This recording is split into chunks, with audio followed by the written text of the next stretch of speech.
ئەو ساڵ زیاتر ئەمە ئەو کاتانە دایم زۆربەی جاریش ئەو کاتانەی مەشت بۆ هەر لەگەڵ نەورۆز تەخەڕوج هەیە تەخەڕوجی تەڵەبەکان دەکرێتن زانکۆکان دایمەن بابەتی و شتی تایبەت دێتن بۆ دوکانەکەمان لە وەکو لە جلی کوردی ئیبراهیم و ئێمە بۆمان دێ شتی تایبەتمان بۆ دێتن هەموو ساڵە ئەو ڕووداوە ڕوودەدا یعنی زۆربەی کەسەکان هەر بۆ نەورۆز هەر جلیان زۆر هەیە بەس بۆ نەورۆز چکە بۆ نێوی کوردی تایبەتە خەڵکەکە تایبەت حەز دەکات بۆ نەورۆز جلێکی تازە لەبەر بکە جاجلەکە لە هەر شێوازێک و هەر دیزایەک ببینیم جلێکی تازە بکڕی بۆ خۆی چکە بۆ نێوی کوردی و یەک ڕۆژیش ئەچن بۆ دەرەوە دوو ڕۆژ سێ ڕۆژ ئەچن بۆ دەرەوە ئەبێ جلێکی کوردی تایبەتە. هي من زمان تعجبنا الملابس الكردية مو اليوم يعني عجبتني أقل ما يقال عنها أنها جميلة وتعكس الحضارة وتعكس المنطقة نوروز نلبسها وبالمناسبات نلبسها ولهذا يذكرنا الزي الكردي بالمناسبات الجميلة والمفرحة يعني وهذا يعني يحسب للكلتشر الكردي.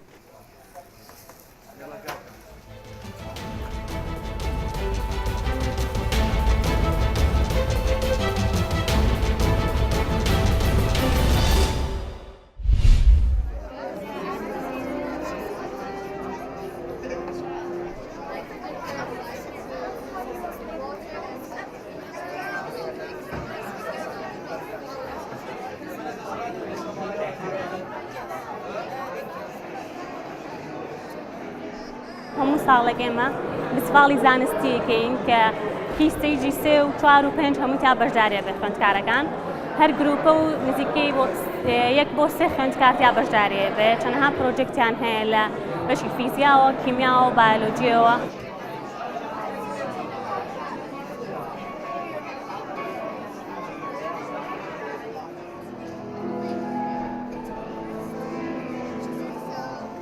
ئەمەمان دروست کردووە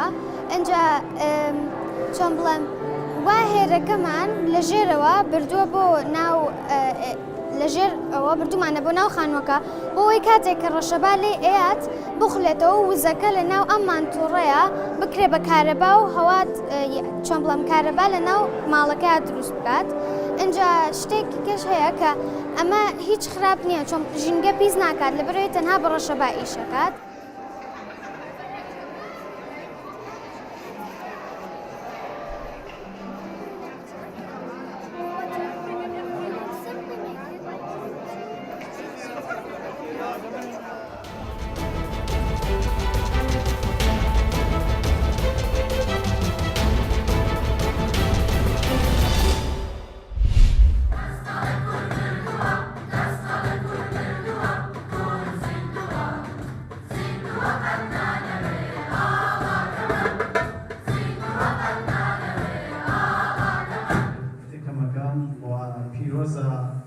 وەرگرتنیان شانازێکی گەورەیە لە ئەوانە بەخوبەیەک بوون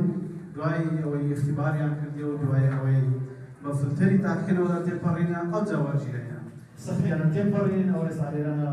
پەیمانگەی هونەرجوانەکانی ئەمڕۆ لە ساڵاتێکدا ڕێزی گرت لە قوتابیانی تازە وەرگیرا و لە قۆناغی یەکەم بۆ ئەوەی قوتابیان زیاتر تێکەڵاوی کەش و هەوای هونەری بن لە درێژەی ئەو ساڵاتیەش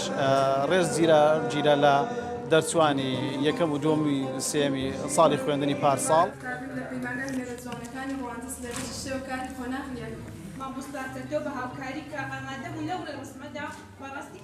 زۆر خۆشحاڵم کە بە میوزیک گۆرانی